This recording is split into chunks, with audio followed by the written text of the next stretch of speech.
Hello everybody, welcome back my friends to the show that never ends. I'm dressed in yellow. I'm very smart yesterday because I've still got my clothes on from last night where I had to go and have a checkup. No, that's not a person. I had a checkup. I've been having my annual checkup to make sure I'm not going to drop dead, and I'm not going to drop dead just yet. I mean, it cost me a fortune to stay alive because I go private. Imagine how much dropping dead would cost. So I'm not going to do that for a while. So there you go. Talking of death, Susie is not dying, Susie, Eddie, but I've seen you die a few times. When I watch you on stage, I've only ever seen you on film on stage, Ms. Izzard, but you never made me laugh once.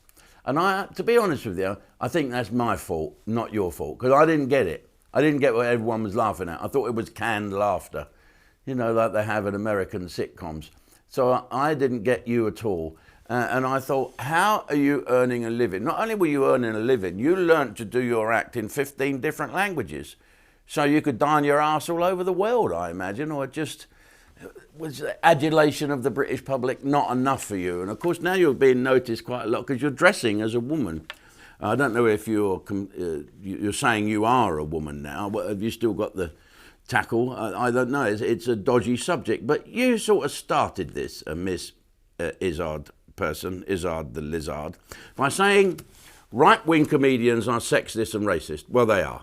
Compared to you, everyone is sexist or racist. Now, I have never seen a right-wing comedian. I've seen a lot of lefty comedians because they look lefty. What's a right-wing comedian look like? Well, I suppose me, really. A gammon, a bit red in the face, drinks too much in the Carlton Club, has too much money, has too many women. It must be awful, mustn't it? But anyway, sexist. Well, I've been married 5 times, divorced 4.5 times, so I am entitled to be a little bit sexist. And I had a woman judge at the last divorce who said, I'm going to award your wife £8,000 a month. I said, that's very nice of you, love. I'll try and send her a few quid myself. She didn't laugh once. No sense of humour, these women, have they? But let's just talk about who is the sexist person here. So you now identify as a woman called Susie. But if you came along and did a movie in Hollywood for a couple of million quid, you'd play a man, no problem at all, and have played a man, no problem at all. So is it sexist to say, to demean women so much that you can claim to be one just by putting on a dress and putting on that dreadful slapstick makeup, that grotesque barnet and everything? Why is that? Is that what you really think of women, Eddie, stroke Susie? That you can just be one by putting a frock on? It's crazy. So let's just talk about sexist. And racist, what does that mean? We have to like everybody? Can you not mention anyone that's not white at all? Can you mention anybody that's not yourself? Is comedy going to be banned forever? Well, there you go. And it's nice of you to show your true colours and have a go at the old right-wing comedians. But Eddie, surely funny is funny, is it not? Jimmy Carr's funny. Would you call him a lefty comedian? No, you'd call him a funny comedian. Frankie Boyle, would you call him funny? No.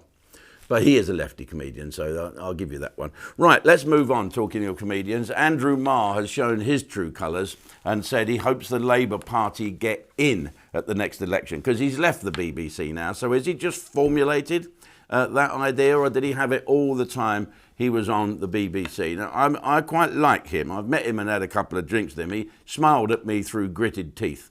Until about 8 pints between us went down. Then he was very charming. I actually think he is charming, but he is showing his true colours by working for the BBC and wanting Labour to win. Now he works for, I don't know who he works for now, and whenever I see him on the television, he reminds me of Plug from the Bash Street Kids. Does he use, here's Plug, right, and here's Andrew Marr. There is a similarity, isn't there? And the reason that they're lefties, I don't think it's because it's what school they went to or what they were indoctrinated into. I think it's the ears. You know, if you look at the ears, he's got the same ears as Gary Lineker. That's all I'm saying. These are lefty ears. Some people have big ears. You know, some people. Do you ever look at someone that's got something wrong with them? You look at them twice, don't you? You do that. There was a great story which I'll finish with before we nip over to Ustream to gob off. One brother had huge, great big ears, bigger than Gary Lineker's.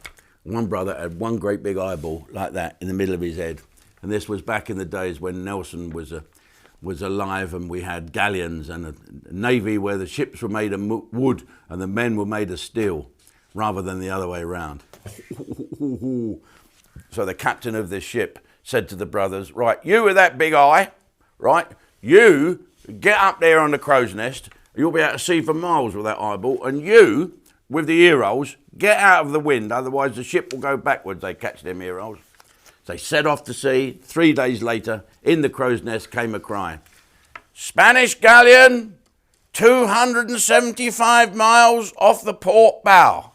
The captain said, how do you know they're Spanish? He said, brother can hear them talking. Ha ha ha! All right, turn the page. Jim Davidson is in your face. I got the first one. That's not bad, that. I don't know, but I've been told Eskimo pussy is mighty cold. No, the thing is, don't worry, Catherine. Streaming exclusively on Ustream from March the 31st.